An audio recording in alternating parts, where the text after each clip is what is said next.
वित्त मंत्री निर्मला सीतारमण ने किया अंतरिम बजट का ऐलान। करदाताओं को नहीं मिली कोई भी राहत, 7 लाख की आय तक नहीं देना होगा कोई भी कर।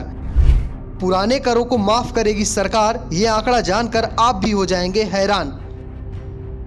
वित्त मंत्री निर्मला सीतारमण ने आज संसद में अंतरिम बजट पेश कर दिया है। ये बजट मोदी सरकार के दूसरे कार्यकाल का अंतिम बजट है। वित्त मंत्री ने इस बार छठा बजट सदन में पेश किया। मोर्जी देसाई के बाद निर्मला सीतारमण दूसरी वित्त मंत्री हैं जिन्हें 6 बार बजट पेश करने का मौका मिला।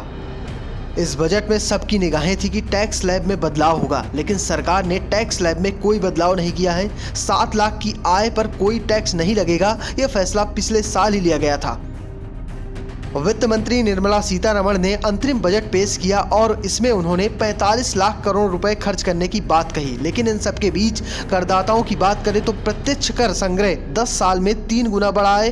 करदाता 2.4 गुना बढ़े हैं। अगर वित्त मंत्री सीतारमण ने करदाताओं पर बड़ा बयान दिया है, कहा है कि करदाताओं का योगदान देश के विकास में काम आ रहा है। हम करदाताओं की सराहना करते हैं। सरकार ने कर दरों को कम किया है। लागू हो चुकी नई कर योजना के तहत 7 लाख रुपए तक अब कोई टैक्स नहीं देना पड़ेगा। कॉर्पोरेट टैक्स भी कम हुआ है। नए फॉर्म 26AS से टैक्स फाइल करना बहुत आसान हो गया है। 93 दिन की बजाय अब मात्र 10 दिनों में रिफंड भी मिल जा रहा है। वित्त मंत्री ने टैक्स को लेकर बजट में बताया कि इनकम टैक्स स्लैब में कोई बदलाव नहीं होगा। 7 लाख की आमदनी पर कोई टैक्स नहीं लगाया जाएगा। टैक्स देने वाले लोगों को इस बार कोई राहत नहीं मिलेगी। ब्याज मुक्त कर का प्रावधान किया गया है। साथ ही निर्मला सीतारमण ने बताया कि 10 साल पुराना और 10,000 तक का टैक्स माफ किया जाएगा। वित्त मंत्री ने संसद में बड़ी बातें कही हैं। औसत वास्तविक आमदनी 50% बढ़ी है। महंगाई दर संभली हुई है और परियोजनाएं समय पर पूरी हो रही हैं। लोग अच्छे तरह से अच्छी आमदनी कर रहे हैं। बड़ी योजनाओं की प्रभावी तरीके से और समय पर पूरा किया जा रहा है। जीएसटी ने एक देश एक मार्केट और एक टैक्स की धारणा को मजबूत किया है। IFSC ने वैश्विक वित्तीय निवेश का रास्ता खोल दिया है।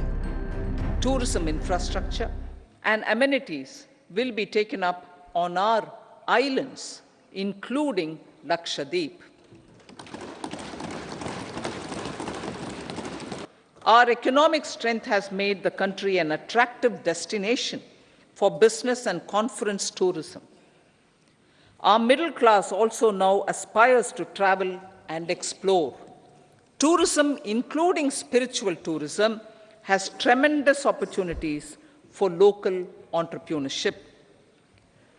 States will be encouraged to take up comprehensive development of iconic tourist centers, branding and marketing them at global scale.